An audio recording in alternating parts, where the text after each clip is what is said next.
Alloh ismini 1000 marta zikr qilishning fazilati. Imom G'azzoliyga ko'ra, juma kuni yo Alloh ismini 1000 marta zikr qilgan kishi avliyolardan bo'ladi. Har kuni 1000 marta yo Alloh ismini zikr qilgan inson ma'naviy yuksaladi va sog'lom qalbga erishadi. Juma kuni juma namozidan oldin 100 marta Alloh deb aytgan har bir kishining orzu va istaklari amalga oshadi. Allohning bu sharafli go'zal ismini 200 marta bemorga o'qib dam solinsa, o'limi kelmagan bo'lsa, bemor shifo topadi.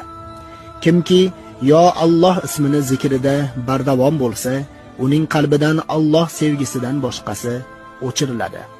Ilohiy ko'rinishlar, nurlar qalbingizni to'ldiradi. Inson, jin, hayvon kabi hech bir yomon zararli mavjudot unga zarar yetkaza olmaydi.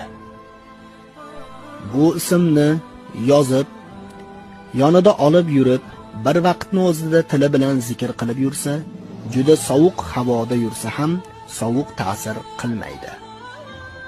Kasallikdan qutulib, shifo topmoqchi bo'lgan kishi toza idishga lafzai jalolni 66 marta qog'ozga yozib, yomg'ir yoki buloq suviga yozuv o'chiguncha ezib bemorga ichirilsa, Alloh